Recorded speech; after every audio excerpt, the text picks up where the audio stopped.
How-To Diorama. Today we're going to talk about this. These are some figures that I did this week, and I was pretty, I have talked a lot about scratch building. Scratch building is what I like. That's kind of my passion. I like building things. I like modifying stuff, like taking figures and changing them. And that was my idea from the start for this project. And the project, as a reminder, is Godzilla. And I haven't shown you like a design or an outline or anything like that because it's all kind of in my head. Even though that's one of my things that I promote, is like drawing your stuff. I just haven't gotten to that point. I just haven't gotten to the point where I want to draw stuff out. I know what I'm building and I know where I'm going. It's just that there's the Godzilla part of it is in a state of flux. I have a very, very specific idea, the first idea for the Godzilla part. But and the scientists and things like that. And that's what these are. These are some 1/35th scale scientists, Japanese scientists that I needed for it. And the first idea was just like I've done in the past, is I built a bunch of figures, and I've got pictures that I can show later. And then I used some milliput to add like a lab coat over them. And perfectly happy with that. But it just struck me, can one of these AI platforms do this? Can they I hadn't tried it ever. Hadn't heard of anybody doing it. I'm sure other people are doing it. That's why it's there. But I just hadn't heard of it. So I tried it. And this is what I came up with. And the good news is they look fantastic. We're going to look at it. So this is the case that kind of started this whole thing. I found this case, and it's a large, I think it's cast iron, maybe it's cast aluminum. It's pretty darned heavy. And this was the impetus for the whole thing. I wanted to put something in there, and I was thinking Andromeda strain. I was thinking, laboratory, underground, something like that. And then one day when I was just moving it around, boom, just like I like the idea of an epiphany, something that just bang, here's this great idea. And that's what I got. That's what happened when I was just literally moving the case around. So that at that point on, I just knew Godzilla, and I wanted basically the structure. Now, I'm using 1/35th scale figures, and that brings up a pretty interesting thing. My images of Godzilla are not the newer movies of Godzilla. And I'll tell you what, let's hold on real quick because I've got a whole bunch of folks on. I'd love to say hello, and I haven't been paying attention. I'm so sorry. But I really want to say hello to some folks. So, of course, Paul Christopher, thank you very much, Paul, for coming on. I really, really appreciate it. Scott's here. Scott, thank you so much for coming in, Scott. It's really, really cool to see you. Hey, Bob is here. Bob's here. Thanks very much. Great to hear from you, sir. Thank you very much. And Hepe is here. Is it Jepe? Is it Hepe? I'm sorry. Looking forward to hearing more about your 3D printing project. Thanks very much. Because it is exciting. And so that's part of what I want to talk to you about. But there's a negative that I haven't shared yet, that I haven't figured out yet. It's almost impossible anymore not to use 3D. And I think that's true. If you go ahead and order something like I've done, like little rats, I like rats because I've done trenches and stuff like that, and trenches go with rats. Also, I did the sewer for my D&D diorama.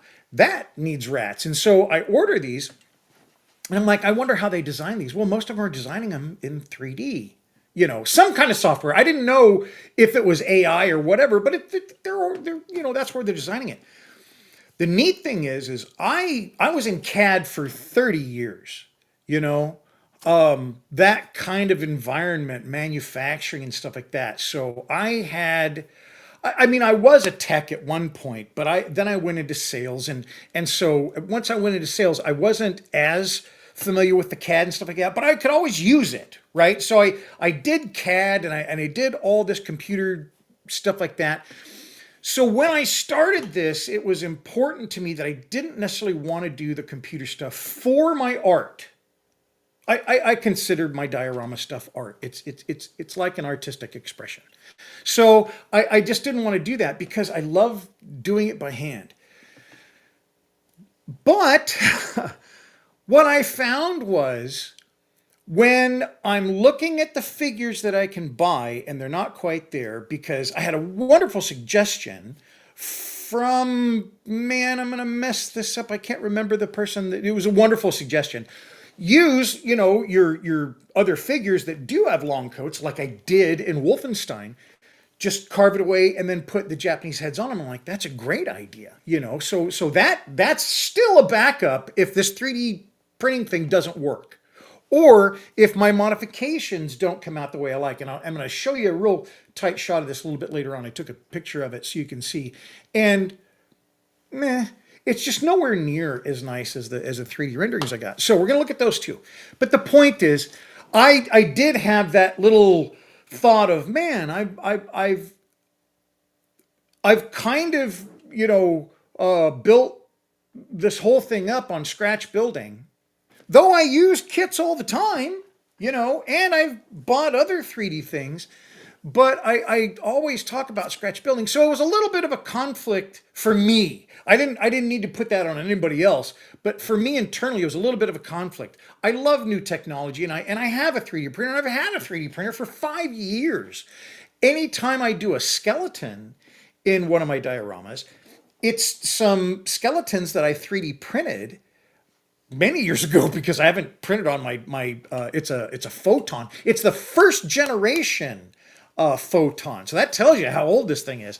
And it works fine, I suppose. I couldn't find the power supply for it this week. That was disheartening. So I haven't looked really hard. But anyway, the whole story goes to the fact that I'm the kind of person that's always promoting scratch building, and then I'm going into something that's AI. And I had one comment, a person that was a little bit disappointed, and I agreed with them a little bit, because it's not for everybody.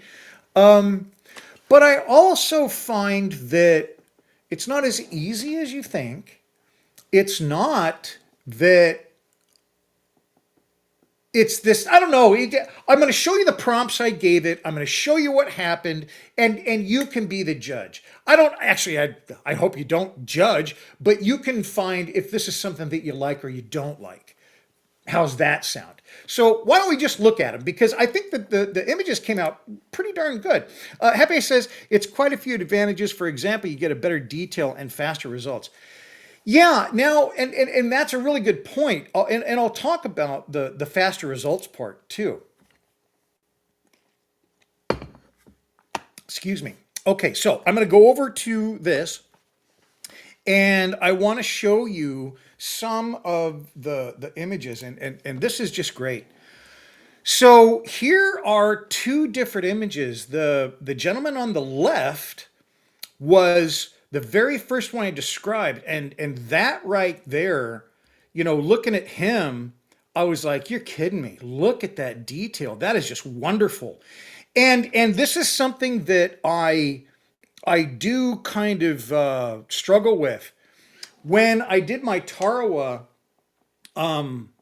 diorama many years ago, and the first time that I really used IJA, Imperial Japanese Army figures, I found I don't have him here. I was going to show you. I found a very disparaging trend in a couple of kits, not all of them, a couple of kits. They were basically using a European form and changing it slightly, and the face and even the size of the person, and I'm not trying to say anything wrong, but the stature of the Japanese IJA soldiers was a bit smaller than the European and the North American. So I found that to be a problem because some kits nailed it and it was perfect and it was great. And then you'd see these other kits and that's where you saw the big difference. You know what I mean? It wasn't consistent. And that's what was so troubling for me. So when I find this, such a beautiful image and well done, I'm like, wow, I love this. Now I want you to look at something else here. So there's two figures here. One's got goggles on, one not. But the other thing is the guy on the right now, look at his hand. He's got gloves on. Now, that's a point of detail, and they're rubber gloves. That's a point of detail that I don't know. Well, I can't, I do know. I am not at that level of sculpting or modifying a figure or anything like that. I'm just not. And I don't think that that should be a rule. You know, I'm not good enough to do that, so I shouldn't. That's not a rule because if you don't do that, you'll never learn it. So you still, push on that stuff. And I'm still pushing. I'm still going to try to do some of these. But the point is I realize for the integrity of what I want to do and what I want to present, that's a better model. That's just a better model. Look at it. It's just beautiful. Okay, so those are the first couple figures. Then I wanted some figures that were like frightened. I gave my description. This is one guy. Look at that. Just the expression, everything. The hair. And it asks about hairdo. Look at this one. Another wonderful expression. He's also wearing gloves. If you'll notice, they're bunched up around his wrist. And look, his hair is a little bit, tossed up a little bit. The look on his face. These are fantastic expressions. You can tell this guy is frightened. So I'm telling you, this stuff is great. Hey, Go For It Painting is here. Hello. Thanks very much, Daniel, for coming in. I really appreciate it. There's Go For It Painting right there, Daniel. Thanks very much for coming in. So these, and again, I want to stress, these were not figures where I gave it an image to work from. I didn't. And that's one of the things that you got to be careful about. There was a big thing on YouTube here recently that they're kind of buckling down on copyright stuff like that. Well, copyright means imagery too. If I were to take someone else's stuff and load it up and say, hey, I want this, but a little bit different, I don't know. That's kind of. So in this instance, I gave a written prompt and started this process. So that's the other thing that I liked about the process was the fact that I was not taking it from someone else. Here is the prompt that I gave, the exact prompt that I typed into ChatGPT after I established it could do what I wanted. And I said, I need 10 realistic Japanese doctors and scientists in white lab coats. I'm building a 1/35th scale diorama with these figures doing various tasks, like holding a clipboard, some with arms extended, like they're adjusting equipment or dials, and one of them running with a scared look on his face. I would like each figure complete in the file, pre-supported. If it's better to start with a single figure, that's fine, but I do want 10 for the project. So, I mean, I really kind of gave it, I think that's kind of minimal information, and that's the other thing. If you're starting to look into AI, or if you've been doing AI for a little while, you learn to speak to it not as a child, but as descriptive as you can be about what you want. And this goes right back to something that I got used to in my previous occupation, working for a software company in manufacturing.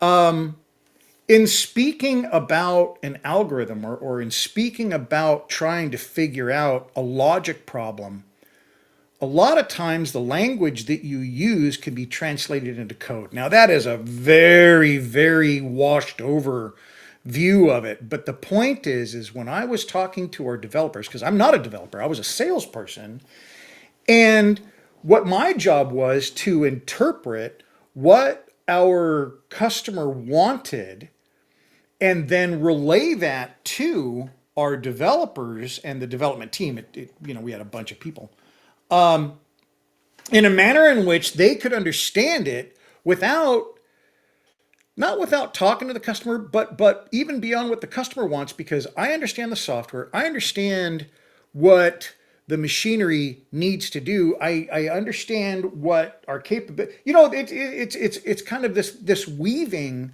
of instructions, and with AI, I think you're right back there in that world, because you're trying to describe something that obviously it's able to take prompts from and go out there on the web and search and fill in the blanks that you don't give. But if you don't give proper parameters, you're not going to get the things that you want. The other thing is, let's look at some more images here, and I'll talk to you about something else, and the negative side of this, because I haven't figured out how to print them yet, and that's the problem. So let's go back and look. So I got this female figure, wonderful. She's using the clipboard and stuff like that, and looks like a scientist. Look, I mean, this is, you would expect to see this person, in that environment, and that's what I'm looking for. Here's the second female, and I didn't get zoomed in enough, but the stern look on her face, that, I talk about, and very recently talked about, last week I talked about emotion. Inserting some type of emotion, inserting some type of a feel to your diorama, I don't think there's a better way to do that than the face of a figure. You can do it with their the shoulders. I talk about that a lot, high shoulders, low shoulders, back, forward. That's a great way to show expression. And funny, or emotion. Funny enough, you can change those with lighting. I did that once and I didn't film it, and I was like, wow, this is great, and then I forgot. But anyway, you can take a figure, and by lighting it properly, you can make it look like it's staying a little bit more erect or hunched over, just with lighting. So that's just something to look into in the future. Anyway, I sometimes tangent. The point being, getting emotion out of these figures allows you to get emotion in your diorama, right? That causes the situation, certainly, let's go back and look at these pictures, certainly these gentlemen running with that shows action, that shows immediacy, that shows, oh my gosh, big fear. But when I'm looking down here at her, she's also got a lot of intensity. These things build upon themselves when you're looking at your diorama. They're not just singular. It's like, oh, that scene. No, it goes to weave that whole story, like I was talking about, in trying to develop something new in a piece of software. You're doing the same thing in ChatGPT. You're weaving this story so it understands what to print. You then take those individual things and you put them in your diorama, and then you're weaving the story again in your diorama. And all of those things, the emotions from the guys that are running, the guys that are standing, the woman who is stern looking down at her thing, all of that will go in to weave a much more engaging and relatable experience. Because that's the other thing. In trying to set up your diorama and get people to feel, or get people to want to look at it further, look into it more, try to discover more in it, they need to relate to it in some way. There needs to be something that they say, oh, I understand that expression, that expression of fear, that expression of stern. Somebody that's running, somebody is pointing at, these things are relatable. We as humans, we recognize those things as emotions, as reactions, as movement. So when you're doing your diorama and you're building these figures and you're building this in your mind, is how I'm going to place these and stuff like that, to include the equipment. We haven't even talked about equipment in this scenario yet, but all of those things will go together to weave this instruction for the viewer. So you see, it's this repeated pattern, and that's kind of what I felt like in doing this in ChatGPT. I'm having to explain in such minute detail of what I want, because there was a lot more communications with ChatGPT to get these figures. Okay. The point being, it's the same thing that I have to do in trying to get my story across in the diorama to the viewer of the diorama later on. You know, me explaining it to ChatGPT is the same kind of thing as building something visually to tell that story without words or me being there visually to somebody that views the diorama later. So there's an understandable process about working with ChatGPT, about working with AI, large language models, whatever you want to call them. There is a logic that you can understand, even if you're maybe a little bit cautious about it. I don't think talking to it like a child, like some people have suggested, is the way to do it. That's not the way to do it. You need to think about, you're just instructing something that has the capacity to look things up and search to fill things in. But without specifics, it can take all those variables that it goes and finds and come up with something completely different than what you're looking for. Okay? So now, the problem with all this is trying to get it to print. I have an Anycubic photon, not a photon 2, not a, gen what, the very first one. It's like 5 years old. It's a fine printer. There's nothing wrong with it. It does fine. But in 5 years, everybody understands at this point, certainly, how fast technology goes and machinery and new product lines, and every year something new has to come out, blah, blah, blah. My machine is so old that I don't know if the actual output STL file that it's producing can go into this. I also don't even know that, excuse me, the kind of software that supports this machine I can use today. It's such an old machine. So I'm at a point where I've got the imagery. ChatGPT has created these files. If you'll notice one thing, people familiar with 3D printing will notice this. I'm going to go up a little bit here. You see all your supports in there. It can do it supported. It can do it non-supported, the image, and create the STL file. It says supported, non-supported, base, no base, all these things. It can produce the STL. It says, ChatGPT says, again, I have not seen proof of this fact yet. It says it can produce it, based on the machine, and the machine's needs. Your 3D printer machine is what I'm talking about. So that's what I'm trying to suss out. I have old STL files that I have run on that machine, and that's going to be after today. I'll go in there. I will upload some code, some sample, and a sample STL file that I have run on that, and say, here, ChatGPT, here it is. And I'm sure that at that point it'll clear it up. But I just want you to know, I have not been able to get on any of these figures. I have not been able to get a workable STL file that will even. I haven't found the power supply to my printer, but I haven't even created a file from it because I can't even import them into the little workplace, whatever, for the 3D printer. So, that's part of it. Now, there's a second issue with ChatGPT. And specific to ChatGPT, and I also use Gemini, so I'm still, if you've gotten into AI, you know that there's so many out there. You can really get lost in all the sea of AI generators out there. I've only used a couple. I think I did Midjourney too one time, and Gemini is the other one that is from Google, and they both have different capabilities. They're both pretty neat to work with.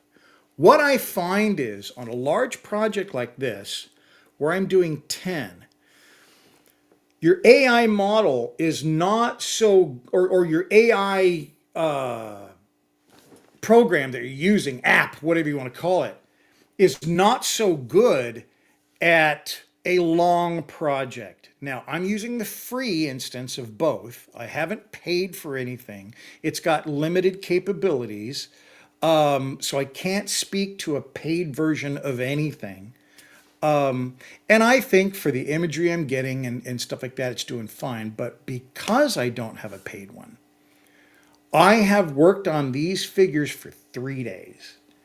And it's because it has different markers for how much you can chat to it, how much you can generate images, how much you can generate code. Those are three different things in the program that it does. And so what happens is you shut down for the day and you've maybe got a couple of these things done, and you come back the next day, you fire up the same program, you fire up the same. It works by categorizing different conversations that you have. Think of it of, or think of that conversation as a job. So I go into ChatGPT and I fire up a job, and that job is do this, right? Think of it like that. Well, when you come back to that, I found on Gemini, it lost all the information that we had talked about previously. And if you know about AI, what it does is it starts to build a profile of you and your conversations, and it keeps part of that history, and part of that history it uses from the prompts that are on the screen, and it tries to follow you. Well, if you have a longer conversation, or if you have a longer set of text going into this thing, it'll get confused. It won't remember like you can. No, I'm talking about the first time we talked about it. Yeah, we modified it twice, but I want you to talk, go back and look at the first one. It really kind of chokes on that kind of stuff. So while AI, some people are scared by it, some people have embraced it, some people are somewhere in the middle. I'm a little bit more on the embracing side of it. I do like, and this is not the 3D printing. This is not any of that. The image, because I don't do the image stuff. This is one of the first times I've done the image stuff. What I utilize it for as a tool, it is Microsoft Windows, in 97, when 1997, when Windows came out, and you could do things so much easier. You had Excel, you had the first, Word, you know what I mean? You went from DOS to Windows. Chat GPT, in my estimation, is not as advanced as you think it is, and more than you may in some areas, but it is nowhere near the human mind. So get that out of your thought pattern. It may become sentient someday. I think that's a natural thing, and it will, and that could scare people. But that's not what I'm focusing on. What I'm focusing on is using it as a tool, as it was intended. It is intended to be a tool, and I'm using it to help my work. It's my work. I don't know, might be an interesting experiment. I don't know that anybody else could come up with these exact figures. As a matter of fact, I can tell you this for fact. If I took that same prompt that I initially used to create these figures and put it in a new conversation, I would get different figures. So that's the other thing, I want 10 figures. I've got 7 images right now. I don't have, all 10 figures, and I have no STLs that are going to work. I'm still working on it. At some point, the conversation that I'm having, the job that I'm having, all those texts and stuff, it's going to be too much for it to reliably print out what I want, or even create the images what I want. And I'm going to have to parse all that down to just the information I wanted to concentrate on to finish these figures. You see? So again, it's not, I don't think you should be, me personally, I'm not going to be afraid of AI.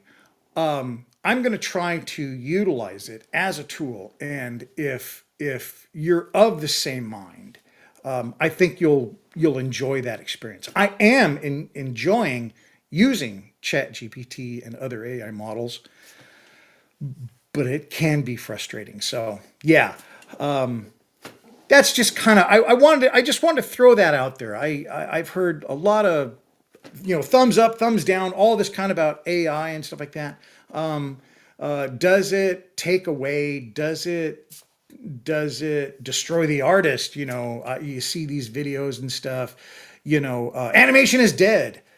I saw something like that. Cartoonists are dead. You can't do it. Well, I don't know. We'll see.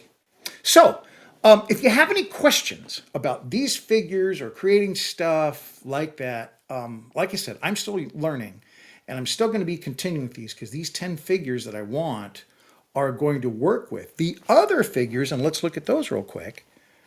They will work with the other figures that I am going to use in here. And these are the other figures. And I like these figures quite a bit. Now, here are the two that I started modifying. And here's what I was telling you earlier about the pockets and the lab coat on this guy. And that, boy, I'll tell you, ugh, that's pretty bad. I am not happy with that.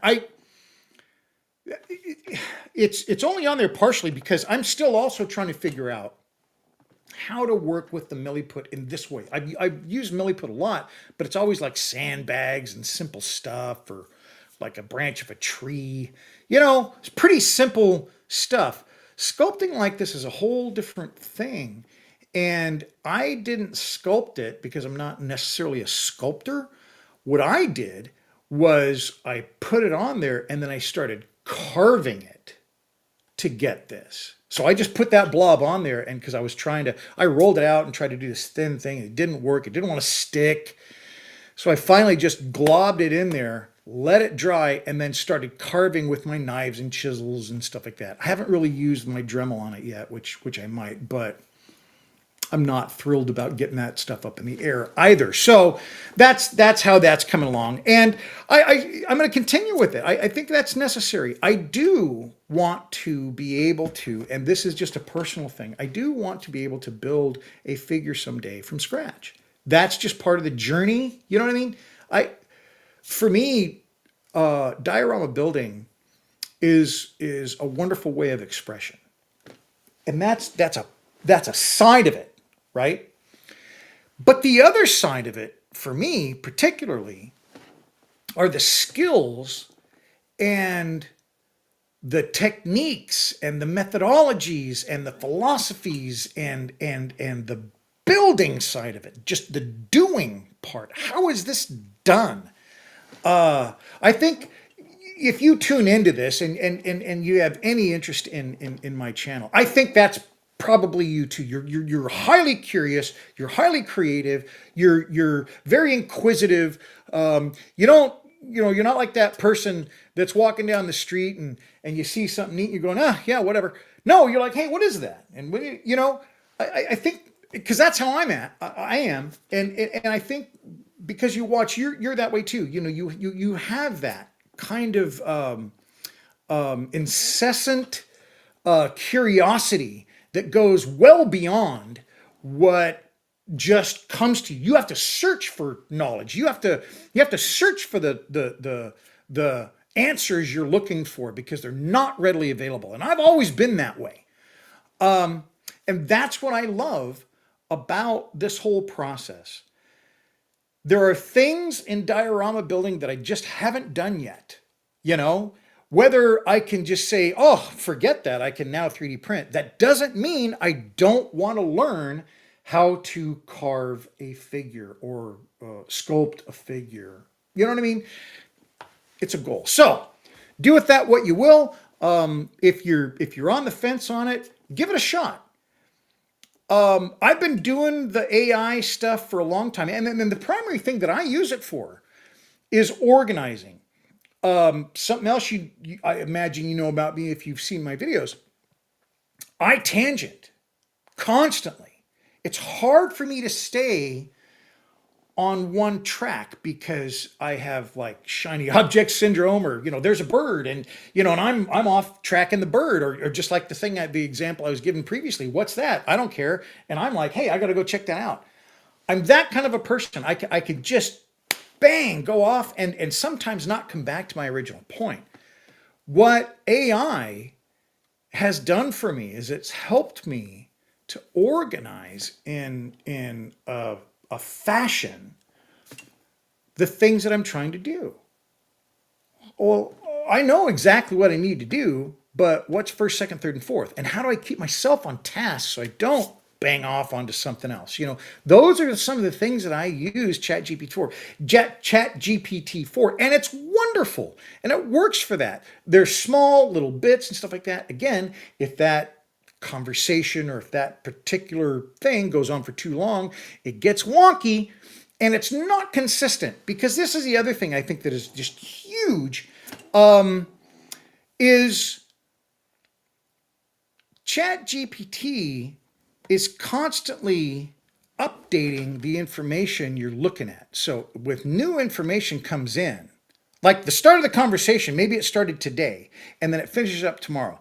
Well, it's got, I don't know how many bits of new information the following day that would modify its response from the previous day. So that's just some weird you got to work with. So it's not consistent, and trying to keep it consistent, I have found, by saying, no, do this. Here's the, makes it go off even further. So it's just this weird thing. Bri, Hepe says, I missed the first 25 minutes or so. You already talked about this. Just ignore my question. But how do you plan to go from AI generated image to 3D printable figures? Great point. So what happened was I was able to generate these. Well, let me back all the way up. And I didn't say this before to anybody. I'm just filling in stuff I forgot to say. When I first did this, I just went to ChatGPT and I said, can you do this? I just asked it. And it goes, sure, I can do this. I can create you an image. Give me, here's what you need to give me, the information you need to give me. And then I will output an STL file for you. And an STL file is what I understand is what my 3D printer needs. And so then I just went into ChatGPT and I started describing what I wanted. 10 Japanese scientists and doctor figures in white lab coats. And so that's how this journey started. And it is the issue of 10. I should have probably said, here's 3, let's do these, and then that's the end of it. And then do 3 more, or do 2 at a time. I don't know. That maybe would have helped it, but I was trying to do 10 to keep it consistent. And that is what I'm struggling with right now. I have a listing of the 10 that I want because it worked with me and it built a list. Okay, so this person's going to be running. This person's going to be running with gloves on. This one's going to have, it made that list, right? And so it has it all listed out and it's in the conversation.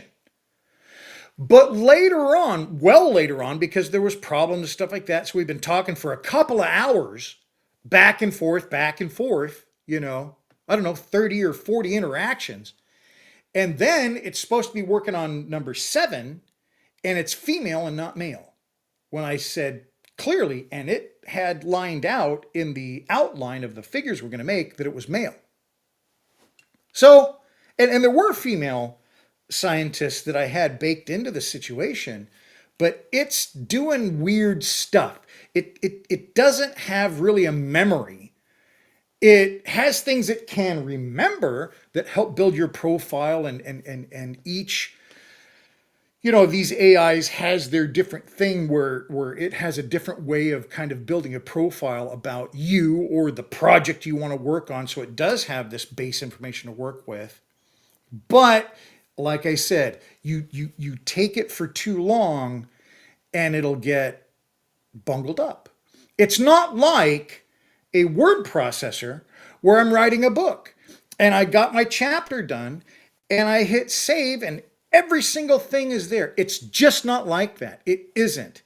2 things happened. I said once, the part of the conversation is just gone. and it doesn't know if it's not there. And then number two, as I'm doing this and as I'm saying, okay, on number 5, it got a little bungled up, so I need you to do this. And then when it comes back, when we say, okay, so we got 5 fixed, now let's go to 6, it starts working on number 7. So yeah, stuff like that is weird, but I think it has great promise, and I think it's something to explore. And you can have it print or it, at this point just create the images for printing, but you should be able to print pretty much anything. I don't know, it's just I've got to get it working, and I'll keep you informed, because I think by uploading, we used to call, it's reverse engineering, and we used to have to do that for some machinery that we ran, because I'm just going to go off on a tangent, so you don't need to know that. Anyway, yeah, so I'll plug in some runnable code, have it read that, pick up the format, and then hopefully it will be able to produce one. It also, because it's not paid, it's going to take me a few days. There are certain activities like generation of imagery that's like a higher tier use of the system, and that shortens the amount of time you can use it, because it just goes by amount of data that you're consuming in your session, and then it says, look, cut off, can't do anymore, we'll see you tomorrow. So that's particularly ChatGPT, and then of course on Gemini, which is the Google one, it just lost it. I've never gone to ChatGPT, and my previous conversation wasn't there. It's always there. May not listen to it, but it's there, so I can go back and reference it. But in Gemini this week, lost all this data. And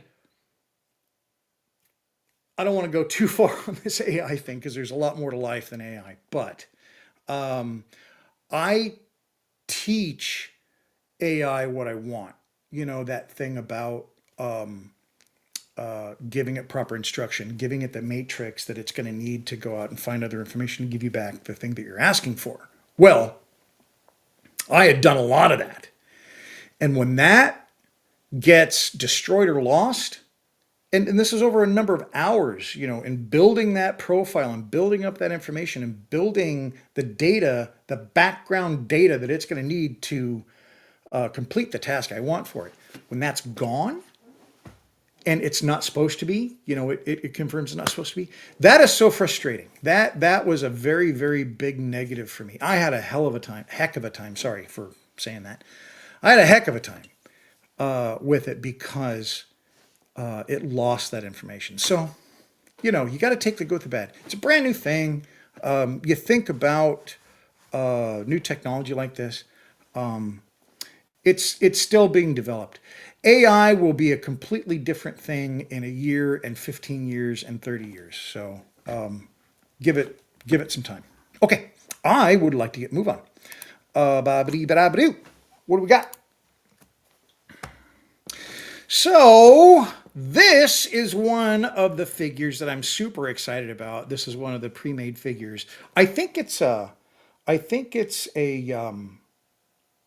plank road, possibly, but this brings up really fun stuff. All the other figures are basically just in uniforms, but this guy, he's in like a bomber outfit. Well, and heavy gloves. Well, I think that could give my little scientific place area for a cold room. You know what I mean? So that's the other thing that's fun about this process, is when I do find my figures, or when I'm searching for figures and building my figures, be them AI or just from a kit, trying to think now of the scenario that's going to fit that figure the best. And this guy, I think, would be kind of cool to have a cold environment. Change that uniform somewhat. I don't think that would be as hard to look like a cold thing. And he's like giving directions. So anyway, I'm looking forward to that. And maybe that's just a tanker uniform, but and not a pilot. But I think that'd be a lot of fun to work with. Okay. So this is the inspiration, the Manhattan Project. So I had the chance in 2022 to go to the Hanford B reactor, and this is where they it was the very first nuclear enrichment power plant in the world. Not power plant, it was for nuclear, weapons. This is it. This is the one. This is the very first one. And so this is part of the Manhattan Project. You've heard of Los Alamos. You've heard of what was the other place? It was Oak Ridge, and then of course Hanford. Those three locations were the Manhattan Project. And of course, Chicago and stuff like that. The University of Chicago was real big there too. But this is where it was physically done. I've also got some video of this put together if we want to look at some video. But so we went there. It started in 1944, and then they shut it down in 1968. This entire facility was basically mothballed. And through volunteer efforts, it was brought back. And that's it. I mean, and it is as barren as you think it looks here, because it's out in the middle of nowhere. You get to a visitor center, and then you drive an hour, 45 minutes to an hour to get to the reactor. This is a large picture of the reactor site. And then this is inside the building, just some bathrooms and stuff like that. Here is the reactor face. And that's me and my friend Tim. And this is a model of the reactor. So what I have is, I don't know, it's maybe 17 minutes of video that I can show. And I'd love to do that. And then just kind of talk over it, and I can pause and stuff like that. And I'd love to have any questions. I am not a nuclear expert. I've read a fair amount about it. I think this is an exceedingly important, scary, and amazing time in our history.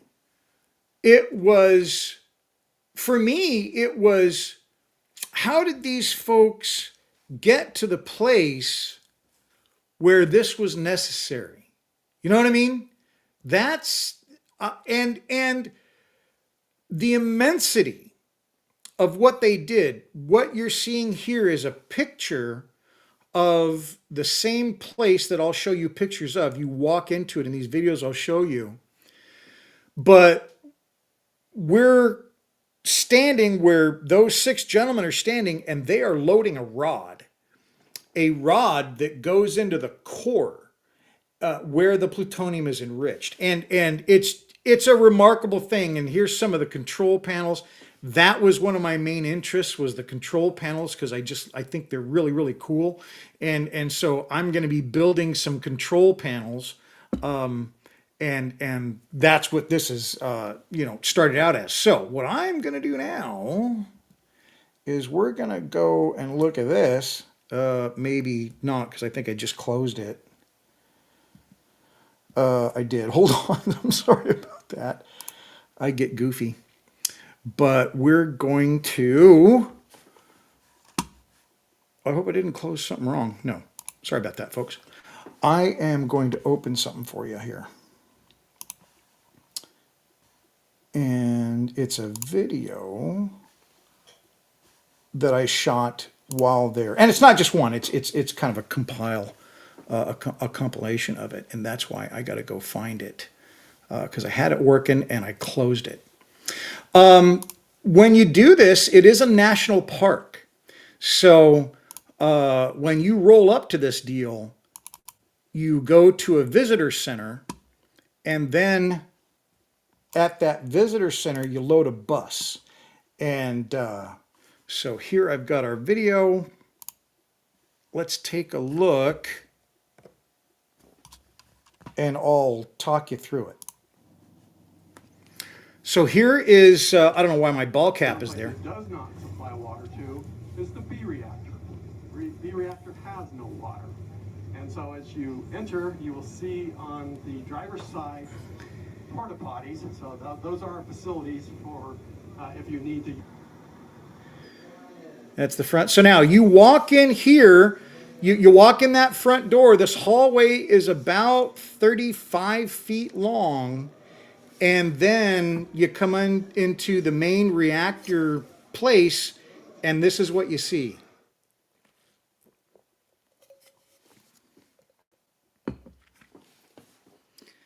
It is a little bit overwhelming. That is where you saw the pictures of those six gentlemen from upstairs looking down. They were loading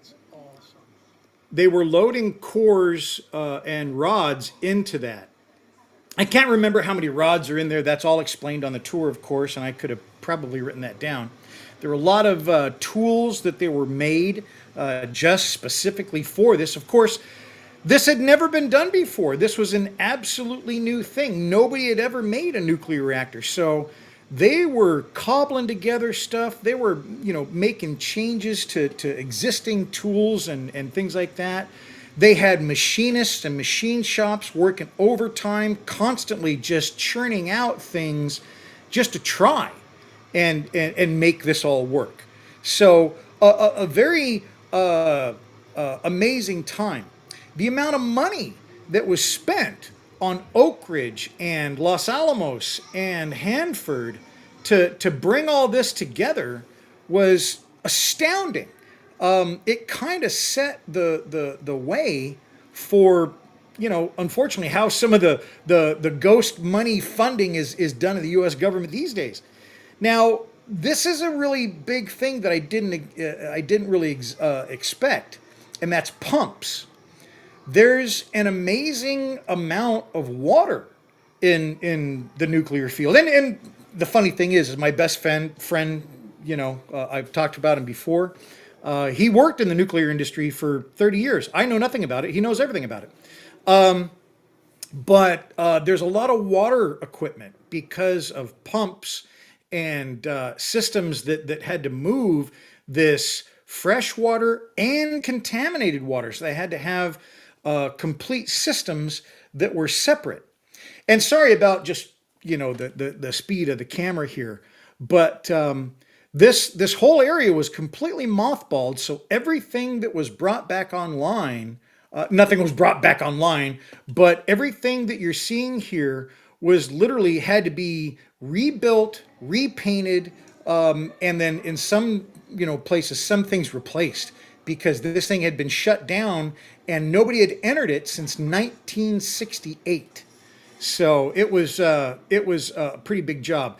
This is part of those pumps, the water system that has to move all of this radioactive cooling water away into massive storage ponds outside of the facility in a different facility, and those storage ponds and that radioactive waste is something that we've dealt with in the state of Washington where I live for years. The cleaning of that radioactive waste, but also the water, the ground, and everything around these facilities has been an ongoing issue in the state of Washington ever since they started doing the cleaning of it in the late 60s and early 70s. So it is a real, it's a problem, but also the historical significance, I think, is pretty remarkable. Now here, this is just a hallway away from that reactor. And these are the offices for the people, the scientists that were working, there at the facility. We're just about to see Enrico Fermi's office because Enrico Fermi, he was like one of the main guys, that came up with how to enrich plutonium. I think he worked in Chicago before he came out here, but you'll see his office in just a little bit. And I don't think the office furniture and stuff was there. It was just mostly the machinery. So they did bring in the office furniture from other places, but they did have pictures to show how this stuff was set up. Of course, all the pictures, all the information, everything about this facility was completely and utterly top secret during the day. And so a lot of those pictures and stuff were just sitting in the archives, and they had to bring that stuff up so that they could reconfigure this. Now these are tied. We're going to go back to that in a minute. But here's those offices, and Fermi's is on the right. But what you were looking at there a minute ago, and we're going to get back to it, those are all the sensors for every single rod. Every single rod in the core had its own sensor, and we'll see that bank here in a minute again. So this is Enrico Fermi's office. One of the architects, of course, of all of our nuclear capabilities then. And this is the control room where they monitored all the temperatures, all the energy production, everything, how everything was working. This was actually in operation, started and upgraded until it shut down. So in the 40s, it looked a lot different. They were very clear on showing us that. But later on, as they learned more about, how to manage this, that's where these computer and stuff like that came from.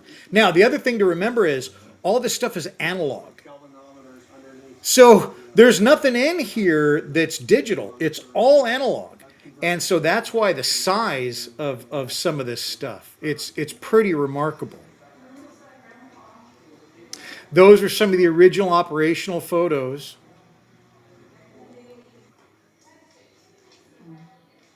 And then here, I'm not sure where we are, but pretty soon we're going to see one of the scarier parts because it's still, they're still ticking off rads in this one area.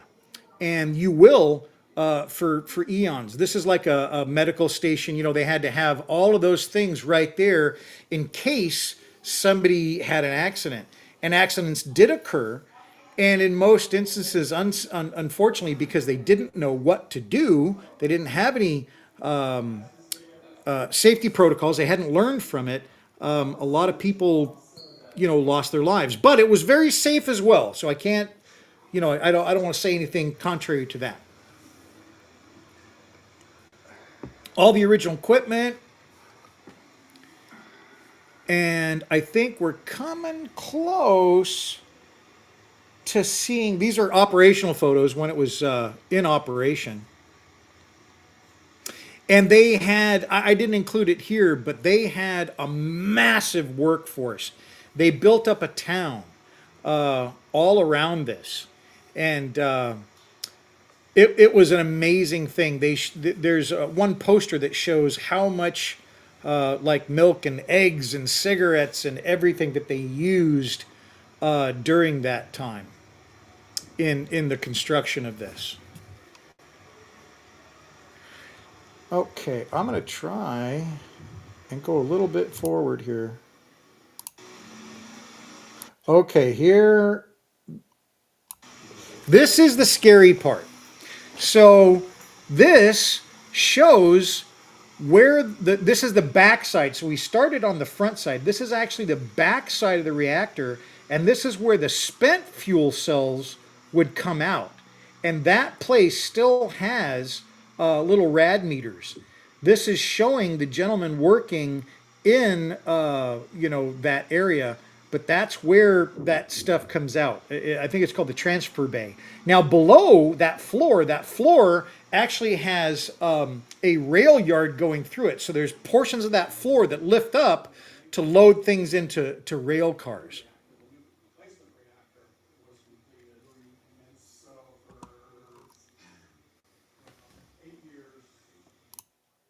Okay, so now here, this is the board where it has every single one of those little switches in there was tied to a very specific rod that was in the core. And each and every one of those had to be checked, had to be reset, and had to be made sure it's all stable on every single shift. And during operation, there actually weren't many people in here. they did that specifically so that people weren't exposed. So they didn't have a lot of people in here while it was actually operating. I think we're just about there.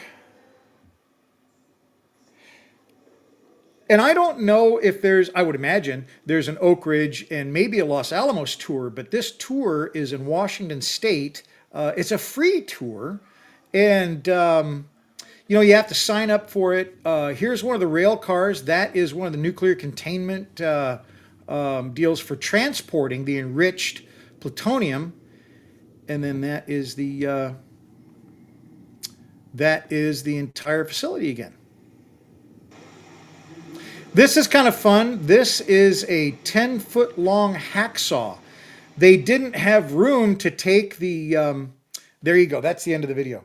So they didn't have room to take the rods out in that last bay that I was talking about. The one that still had the rads ticking, the little rad meters ticking. So what they'd have to do is they'd have to take the rod out partially and use this 10-foot long hacksaw to cut these 2¼ inch rods, spent plutonium rods, as they're taking them out. And then they would go into a rail car, like one of the ones you saw in the picture there, and then they would go in there in water, and then they would be transported off to be encased and stuff like that. And when I mentioned earlier, living in the state where this is, news over many years has been about the cleanup efforts and stuff like that and the leakage. So yeah, like I said, it was a very solemn experience. It really made you think. As I started talking about this, I mentioned, what was the thinking back then for people to create this, to what would drive people to that point. And I think, there's a lot of people that talk about, what we did at the end of the war and all of the things. But I think that it's really important that you try to understand what people felt and what the general mood was in, because it's real easy now where we are today to cast aspersions possibly on the people that did that. I try not to do that. I just try to understand it. And I try to, because I think that's where by understanding how their feelings are, I can get a better understanding of why it was done. We know we wouldn't do it today, hopefully, but now we understand more about what it's capable of. When they dropped it, when they very first tested it, they didn't know if they would ignite the atmosphere. There was a bet. There was a bet when they dropped the gadget. Some of them thought, yeah, I think it could ignite. We're destroying the earth. They literally thought in the testing. Anyway, so very, very deep stuff. And I think those things are great. I do have, some of the movies that have come out about it. I'm not the Christopher Nolan one that came out about, what was his name? Oppenheimer. I didn't like the movie. It was, eh. The movie I liked the best was Fat Man and Little Boy. And it was done a long time ago. I don't know, early 90s or something like that. But I really liked that one because it really talked more about, it was still about the lives of the people around it, but they talked about, the secretive nature of it and why that was so important. And they talked about the technical aspects of it more. Christopher Nolan's movie, I don't know, it was a Christopher Nolan movie, So if you like his movies, watch it and you enjoy it. But I like the more technical side of it, to understand it, to hear what the motivations were. And in Christopher Nolan's movie, it just seemed like it was, there was talk about motivations, but it was more political gain. And I didn't like all that jazz. So very interesting. So that is because, of course, Godzilla came to life because of radiation. If you're familiar with the original Godzilla movies, that's what I'm really thinking about. I grew up with those. I'm 61 later this year. And those are the ones I think about. I do like Skull Island, Kong, and some of these new ones and stuff. But there was such a great kitschiness about the original King Kong that the realistic King Kongs that they're trying to portray now, make it look realistic, somehow lessens it for me. There was a lot of emotion. There was great writing in those original King Kong movies. I say King Kong, I mean Godzilla movies, and I think that while these new stories are great stories, I don't like them, but the old ones were great stories, you know. And I mean, they were good. They were kitschy and they were kind of, Saturday matinee things. But there was a real story to every single one of them. And then there was always the good and the bad and it just very, very good stories and great movies to grow up. So that's why this is coming up. I have a high fondness for the material, but I had to bring in the nuclear side of it, plus with the tour. So I'm really excited about that. Now, we're almost done, I promise. I want to talk about this. So this is the last week, and Bob's here. He might still be here. I don't know if he had to go, but we're finishing up next week our diorama coaching and mentoring. And I just wanted to show you our progress. So this is what Bob wanted me to work on. And so I got this great picture. And I want to clarify this. I thought at first that it was maybe in Texas. It's not. This is in New Mexico. And Bob took these in New Mexico. It's just a wonderful picture as reference. And my job was to try to help Bob see how to create this. Not necessarily create it exactly, but for me, my job was to create the style. And so that's what we did. And then last week, we went into this. We wanted to add another wall to it, so I showed him how. And this one I really like because what I'm going to be doing with all of this information, all these videos that I worked on and built for Bob in the training and coaching sessions we've done, they're all going to be released for everybody at this point. In the future, I'll have ones you can buy, like here's a subject and you can buy like for $3 a whole set, because I'm trying to get products and stuff like that. But this one's free and it's going to go out there, but I'm trying to get like instructional videos that you can buy on certain things for a very low price to try to make some income to keep, the channel going. So that's what's coming up. But for now, this is the last wall that we worked on, and then we wanted to see how to join pink foam to a corner and then have it continue. And so that's how it came out. And I'm really happy with it because you can't see a seam. You can't see that it is another piece in there. It looks like it was all done at the same time. And then that's the new wall. And then of course it's got the real high relief. That's the back side of the wall. And it kind of follows the same patterning and stuff like that. So our last video, we're going to do painting, or not painting because it's already painted, but the weathering and like debris and stuff like that. And once that is done, the project will be done. And so it'll be a lot of fun. I'm really looking forward to it because we're going to continue doing more things. But it's giving me this great, I guess, I don't know, structure for helping other folks with other kinds of things, other one-on-one coaching, stuff like that. And so you'll see it when you see the videos, and I think you'll like them. And I think it helped me. When I do my videos, sometimes they're a little, I don't know, it's hard to edit them because I try to do it with music and I do all this kind of stuff. These videos were very, very straightforward. Some of them have a little music, but they're super straightforward. And it's really about instructing. And I think I haven't done enough of those kind of videos. And I'm hoping that you will like them. So I'm looking forward to that. Hey, Steven is here. Hello, Steven. How's it going? Great to see you. Did I show it? There we go. I like to show comments and I hit it a little bit too fast.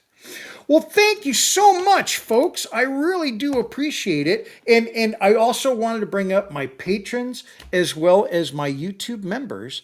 Right now, the videos that I've produced for this particular project, let me go back to it. Sorry. Where be that? Oh, over here. So the videos for this project are both on my patron site and my YouTube member site behind the paywall. So there's a $3 paywall to get to those videos. But once we're done after next week, I will put those videos out. But there will be exclusive things, behind the paywall as we go forward. So membership is going to increase in content for YouTube. I watched a really great video on that this week, and more offerings in Patreon. So I'm really excited about that. So that you're getting more for your Patreon subscription, but you also can do now the memberships, which is a little bit different in YouTube. So I'm really excited about that. So thank you so much. I am having a wonderful time on this project. I know I haven't come up with a sketch, but I think this next weekend or this weekend coming up, I'm going to finish up with Bob. And Bob and I aren't done. We're going to continue going. We've got other stuff that we're going to do, but I'm going to finish up with this so I can get it published and get it out to you. And then we'll start on some new videos. And I think I'm going to be able to do, well, I'm a little undecided about next week. Next week is either going to be the first look at the structure of the new diorama, which I might want to push off another week, but I also want to show you this. I did finish up my my model building bench area and stuff like that, and I want to take you on a tour of that. I want to show you everything in detail. I think next week on next Friday's live stream, I want to show you really in detail what I did here. I'm not ready for that yet because I'm also working on the desk that I'm on right now. I've got a desk in front of me and all my production stuff. That's kind of the last thing I'm going to do. All my live streaming and all my stuff. You'll notice one thing that's different today. The camera is much further back. I'm usually like right in your face. I have moved the camera back a good bit so that there's a different view here. I've got different things going on here for the top down and stuff like that. So along with kind of making the stuff behind me a little bit easier to utilize and a little bit, I hope it's a little bit easier on your eyes. I also need to do the same thing with my little production area here. And then I'll show you pictures of the whole thing. So I think that's what's going to be next week because I want to have a significant progress before I show you Godzilla. And that's the other thing. I started talking about that earlier, way earlier, like, I don't know how long ago, over an hour now. I haven't 100% figured out what form Godzilla will take. And the reason is this. The old movies, if you imagine the old movies and Godzilla stomping on buildings and stuff going through downtown Tokyo, how big were the people compared to Godzilla? So I'm just, this part I'm getting out of the bag. I can't have a full Godzilla in there. I can't. It's too small. These guys are too big. I would have to have, I don't know what scale, 1/44 figures to have a Godzilla in that tank. So, with that being said, the Godzilla form is not going to be a full Godzilla. And like I said, I've talked to my friend Ray, Sergeant Ray Roybal. I've talked to him about what I'm going to do, and I'm going to hold off. Maybe I'll tell you next week. You'll probably figure it out. Another good influence was Pacific Rim. I haven't seen the second one. Is there? Yeah, I think there's a second one. The first Pacific Rim. That was a great movie with the kaiju and all that kind of stuff. I really enjoyed that movie. So If you're looking for clues, think of the size of Godzilla, think of the size of a 1/35th scale figure, and think of the size of the display that I'm going to be utilizing. That may give you some idea as to where this is going. And I'm hoping by me being a little bit, you know, shy about telling you, it's not making me sound like a jerk. I'm hoping it makes it a little bit funner and you're excited about it and you're, oh, now I can't wait to see. That's what I'm hoping for. But I don't know. I could be coming along just like a jerk because I'm not telling you, what the heck this is going to be.